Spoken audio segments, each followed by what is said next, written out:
2 hours ago, Lamine Yamal officially became the new number 10 of FC Barcelona, and the reactions you are about to see are absolutely incredible. But this is not just a jersey change. Hansi Flick is pushing the team to a level never seen before. Ter Stegen is under extreme pressure that could end his career at Barcelona, and the reactions in Madrid are so pathetic that you won't believe your eyes. In the next few minutes, I will show you exactly why this moment marks the beginning of a new era, why Madrid is terrified, and why what Minuela did will move you to tears. But before we continue, I need you to do something for me now. I need you to like this video because the content you are about to see today is the kind that marks a before and after, and your interaction is what allows me to continue bringing you exclusive information like what you have today. This morning at 9:30 a.m., Lamine Yamal arrived at the offices of FC Barcelona accompanied by his grandmother. Yes, you heard right, his grandmother. And this, friends, is much more important than you can imagine. While all the media, especially those from Madrid, look for the slightest excuse to criticize our young talent, inventing controversies about his attitude, his entourage, his way of celebrating his birthday, the reality is quite different. The reality is that we have an 18-year-old who wanted his grandmother, the woman who raised him, who saw him grow up, who was there in the toughest times, to be present at the most important moment of his sports career to date. Do you know what this means? It means we are dealing with a footballer with values, principles, a family upbringing that taught him never to forget where he comes from. And this, in today's football world, where many young talents get lost on the way to success, is something absolutely extraordinary. But of course, you won't see this on the front pages of Madrid newspapers. You won't hear this in sports debates where controversies are invented where there are none, because it doesn't interest them, because it doesn't fit the narrative they want to build around Lamine Yamal. The contract has been signed until 2031, 7 more years in the club of his life, the club where he grew up, where he learned, where he became the footballer he is today. And the release clause?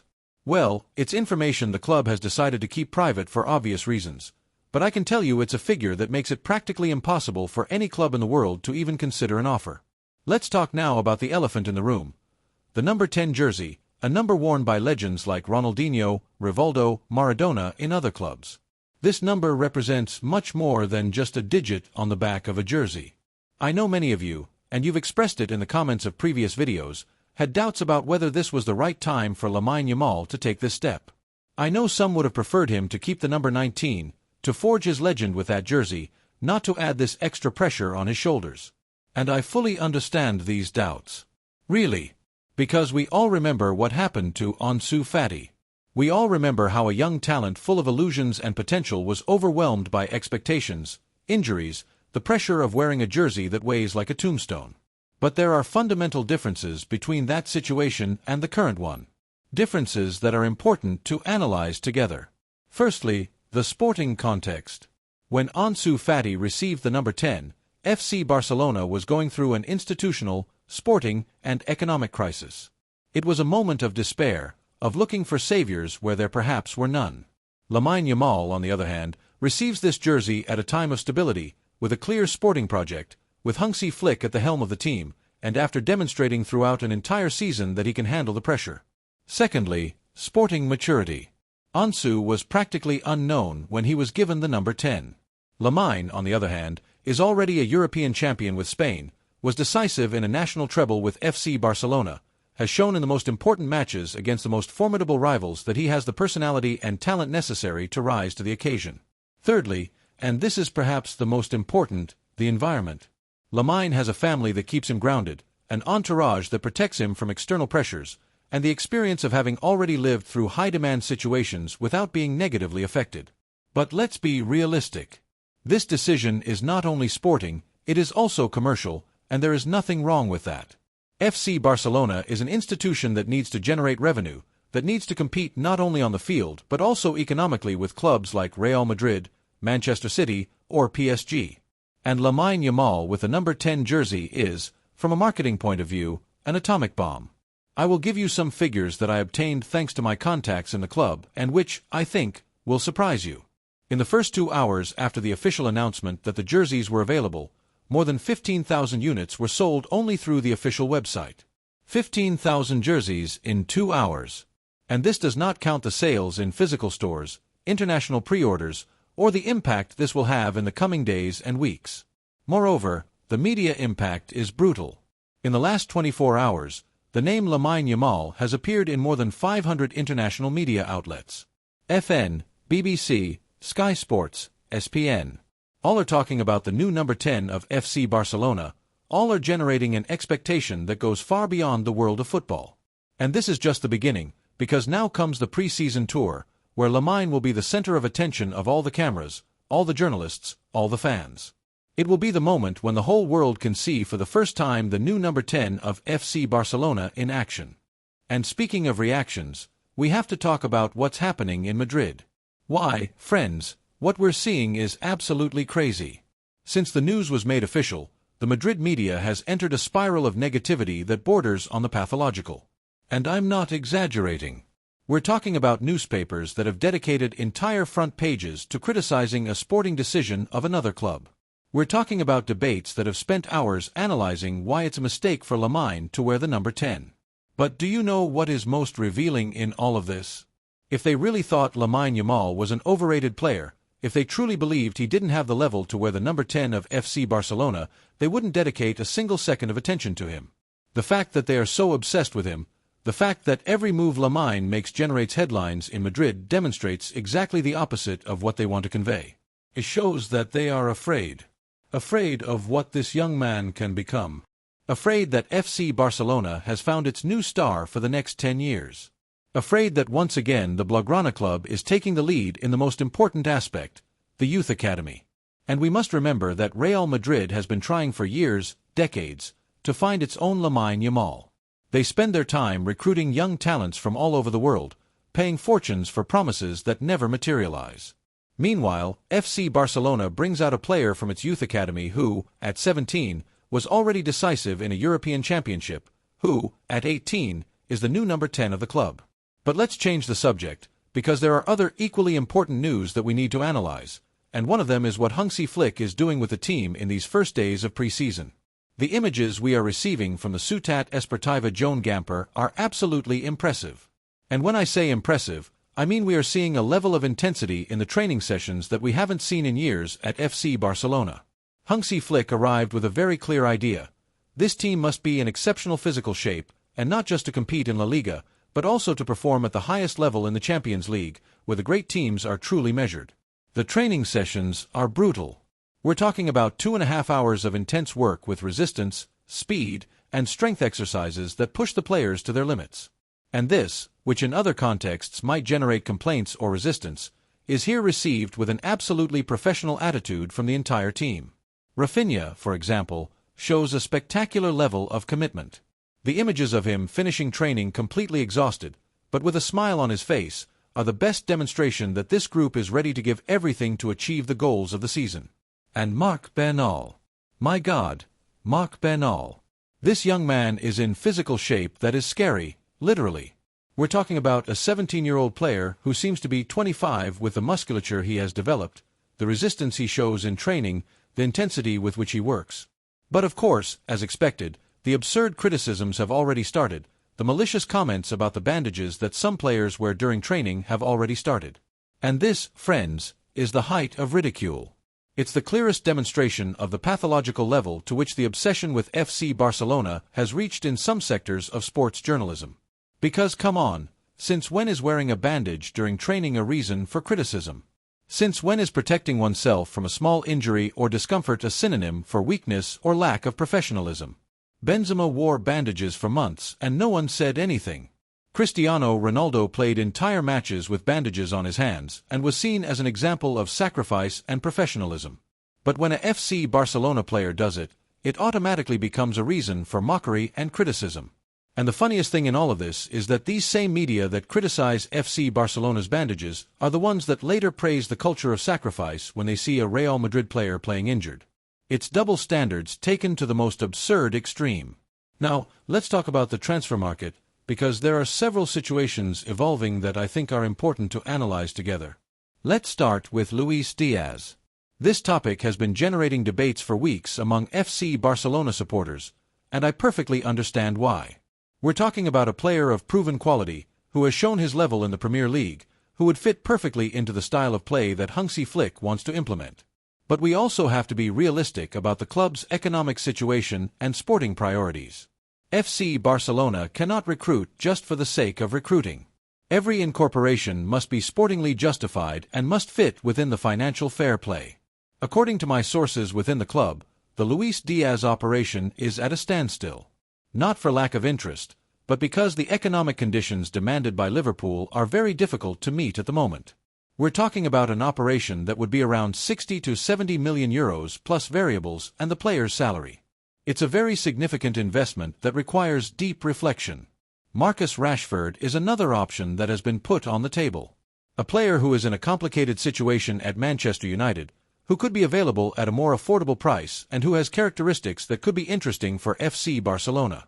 But here too, there are doubts. Doubts about his adaptation to Spanish football, about his mentality, about whether he is truly ready to accept the challenge of coming to a club where he will have to compete for his place with players of the quality of Rafinha or Lamine Yamal himself. And then there's Dani Olmo. Dani Olmo. This topic generates mixed feelings in me, and I think it's important to be honest with you about it. On the one hand, we're talking about a Spanish player trained at La Masia, who perfectly knows the club's philosophy and who has shown his quality both at RB Leipzig and with the Spanish national team. He is a player who would fit like a glove into Hansi Flick's system. On the other hand, we're talking about an operation that would be around 40 to 50 million euros for a player who is already 26 years old and who, therefore, does not have the potential for appreciation that other younger targets might have. According to the information I have, Dani Olmo is very interested in a return to FC Barcelona.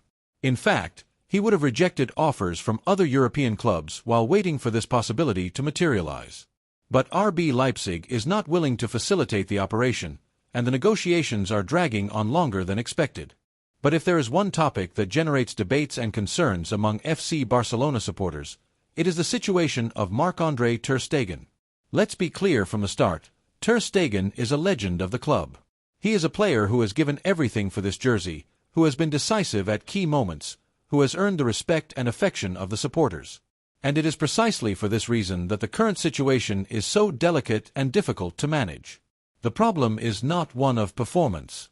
Ter Stegen, when he has been available, has shown that he remains one of the best goalkeepers in the world. The problem is the recurrent injuries, particularly the back problems that have prevented him from training normally in recent weeks. And this is where the figure of Joan Garcia, a promising young goalkeeper who has demonstrated his quality in La Liga and who represents a bet for the future of the club, comes into play. Hansi Flick finds himself in a very complicated situation. On one hand, he has an experienced veteran goalkeeper who knows the club perfectly but who has physical problems. On the other hand, he has a young, hungry goalkeeper in top physical shape but who lacks the experience of Ter Stegen. And to complicate things further, very clear messages are coming from Germany. Lothar Matthäus, a legend of German football and a highly respected voice in the country, has been very direct. The German national team wants to call up goalkeepers who play regularly. This puts Ter Stegen in a very difficult situation. The 2026 World Cup is just around the corner, and for a goalkeeper of his age, it will probably be the last opportunity to play in a World Cup. If he does not play regularly at FC Barcelona, his chances of being called up are considerably reduced. And this is where the situation becomes really complex, because Ter Stegen has offers, very interesting offers from clubs that would guarantee him a starting position and allow him to arrive at the World Cup in the best possible conditions. Manchester City is one of the clubs that has shown interest. Pep Guardiola has always been an admirer of Ter Stegen, and with Ederson receiving million-dollar offers from Saudi Arabia, a perfect opportunity could open up for the German goalkeeper. But let's be honest, this decision goes beyond the sporting aspect. It is a decision that concerns the management of the locker room, respect for the hierarchy, and how the club treats its legends. Ter Stegen is not an ordinary player. He is the captain of the team. He is a player who has been present here in the toughest moments, who has stood up when others hid, who has earned the right to be treated with the utmost respect. Therefore, any decision that is made must be consensual, must be explained, must be understood by all parties. It cannot be a unilateral imposition that generates internal conflicts. My personal opinion, and this is just my opinion, is that Ter Stegen deserves one more chance. He deserves to be given time to recover from his physical problems. He deserves to have trust placed in his professionalism and quality. But I also understand that the club must think about the future and make decisions with the coming years in mind. And speaking of the future, there is something that particularly excites me about what I see in these first days of preseason: the bet on young talents. Hansi Flick is giving opportunities to young players who, until recently, were completely unknown to the general public. He is showing that at FC Barcelona, talent is recognized regardless of age or experience. Marc Bernal is the clearest example. A 17-year-old who trains with the same intensity as players with years of experience in the first division. A player who shows that he has the mentality and quality necessary to succeed in the first team. But he is not the only one. There are other names that are beginning to be heard in the club's offices. Young talents who could make the leap to the first team in the coming months if they continue to demonstrate their worth in training. And this fills me with hope, because FC Barcelona has always been different thanks to its ability to train players, to bet on young talents, to give opportunities to young talents.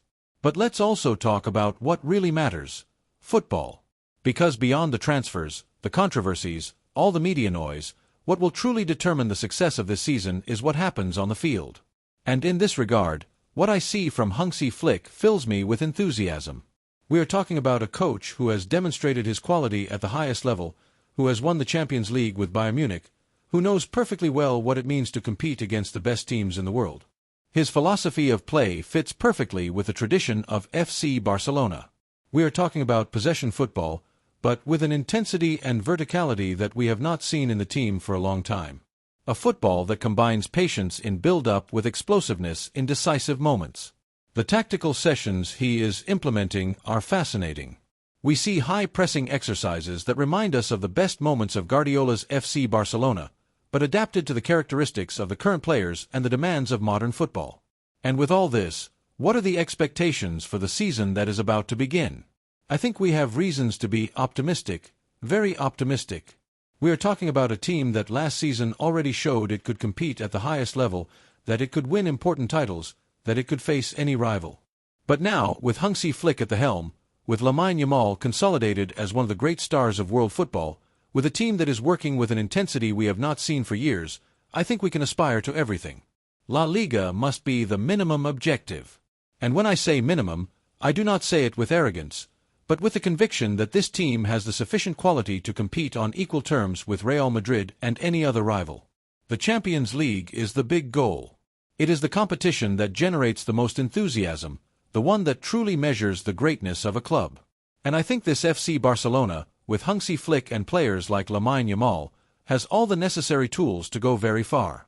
But I want to end with a message directly addressed to you, the supporters of FC Barcelona, to all those who follow this channel, because we share the same passion for this club. We are living in a historic moment. We are witnesses to the birth of a new era at Football Club Barcelona. An era that has as its protagonist an 18-year-old who has football in his veins, who understands what it means to wear this jersey, who is ready to give everything for these colors. But we are also living in a moment of responsibility. The responsibility to support our players, to trust in the club's decisions, to maintain the unity that has always characterized these supporters. Lamine Yamal will need our support.